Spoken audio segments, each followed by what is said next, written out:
थोड़ी सी चेतना बढ़िए। मैं तो आपको एक कविता और एक नज्म सुनाऊंगा, यही मेरा समर्पण होगा हिंदी दिवस के दिन।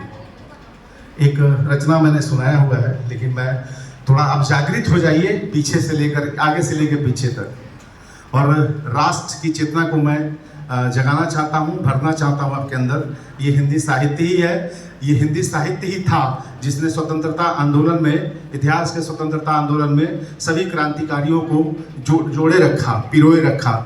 वो हिंदी साहित्य ही है। किसी के अंदर चेतना जगाना हो तो भी हिंदी साहित्य का ही महत्व है। मैं हिंदी का एक छोटा सा बिंदी हूँ। मंच से अनुमति चाहूँगा, मंच की अनुमति चाहूँगा कि चरणों में हिंद महासागर, जिनके सर पर गौरी शंकर, कुदरत भी जिस पर न्यौछावर, न्यौछावर है अक्षर अक्षर। जो कर्म पाठ की नौबत है, जो विश्व शांति की अक्षत है, जो दुनिया पढ़ना चाह रही, वो इश्क मोहब्बत का खत है, वो इश्क मोहब्बत का खत है। ताली तो बजाओ यार।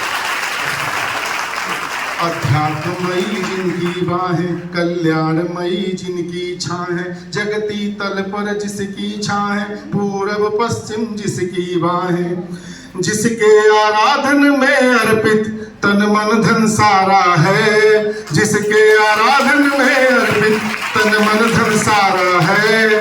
प्राणों से प्यारा है ये देश हमारा है, प्राणों से प्यारा है ये देश हमारा है।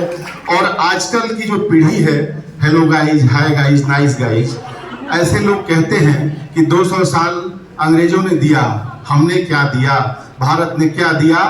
तो मैं उनको बताना चाहूंगा कि हमने क्या दिया। ये हिंदी साहित्य है कि हमने दर्शन के पंथ दिए, हमने दर्शन के पंथ दिए, हमने चिंतन के मंत्र दिए, नवशोधों के संयंत्र दिए, जनतंत्र दिए, गणतंत्र दिए, हालात सभी अनिरुद्ध दिए, जो वाद दिए सब शुद्ध दिए। दुनिया ने हमको युद्ध दिए, दुनिया ने हमको युद्ध दिए, हमने दुनिया को बुद्ध दिए, हमने दुनिया को बुद्ध दिए।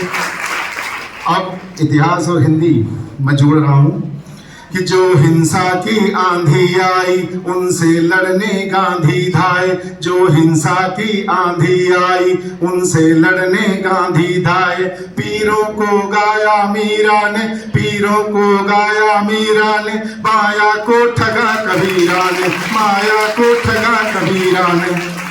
प्रकृति संस्कृत आनंद बने, मानव जीवन के छंद बने, ऋषि दयानंद आनंद बिने, सब इंद्र विवेकानंद बने। सब बोले मूल्यों पे अड़ना, अपने सिद्धांत स्वयं गढ़ना, रुकना रुक कर आगे बढ़ना, औरों पर दोष नहीं मढ़ना।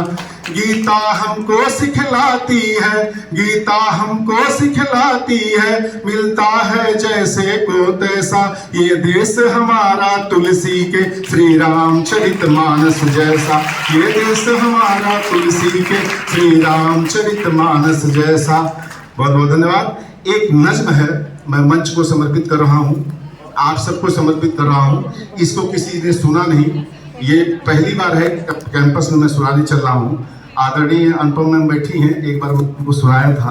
और ये नज्म है आप आज मानस ने, और दक्षिण भारत में कंबल और कुंटल की रामायण ने पहुंचाया। ये नज्म है, पूरा रामायण आपने पढ़ा होगा, सुना होगा, लेकिन ये 2 नज्म है। शकील आजमी की किताब है, उस किताब से मैंने 2 नज्मों को उठाया है। पहला जो नज्म है वो है अहिल्या, और दूसरा जो नज्म है, जो व्यक्ति है महिला, वो है उर्मिला। पूरा रामायण हो गया, लेकिन इनको कहीं श्रेय नहीं मिला, कम मिला है। अब क्या दर्द है अहिल्या का और क्या दर्द है, ये दर्द मैं हिंदी साहित्य के माध्यम से आप तक पहुंचाता हूं।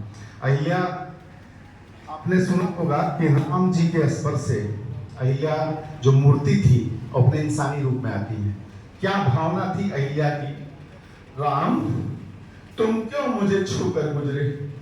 देखिए अहिल्या को कैसे साहित्यकार ने किया है, तोड़कर क्यों पत्थर से निकाला मुझे, मुझे मूर्ति ही रहने देते।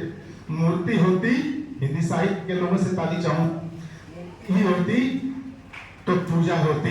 औरतें देवियां मरकर ही बनती हैं, औरतें ही बनती हैं। जिंदा औरत तो फकत रूप है, जिंदा औरत तो फकत रूप है, जिंदा औरत तो जिस्म है जैसे मैं हूँ। मुझे इस जिस्म से आजाद करो, ऐसी दुनिया में मेरी रूह को आबाद करो, जिसमें घूरे न किसी इंद्र की आंखें मुझे, फिर से कोई गौतम मुझे साबित न करे, मेरी मर्जी के बिना मेरे मुझ पर कोई हुकूमत न करे, फिर कोई देवी से मुझे औरत न करे, फिर कोई देवी से मुझे औरत न करे। और इस रामायण की अगला जो हुकूमत का था, इस खेल में दांव सियासत का था। मुल्क जल जाते हैं, मुल्क जल जाते हैं कि सियासत के लिए कत्ल हो जाते हैं अपनों से भी। घर जंगल को चले राम, घर से जंगल को चले राम, दुनिया को समेटकर उर्मिला को भी चढ़ाया गया वनवास की भेंट। सिर्फ पत्नी ही नहीं, खुद को भी कुर्बान किया। छोटे लक्ष्मण ने बड़े भाई के नाम किया राम। हिंदी साहित्य, और आपसे चाहूंगा इस लाइन पे ताली। राम राजा भी थे, भगवान भी थे, इंसान भी थे। राम राजा भी थे, भगवान भी थे, इंसान भी थे, लेकिन उर्मिला के भाव से वो अनजान भी थे।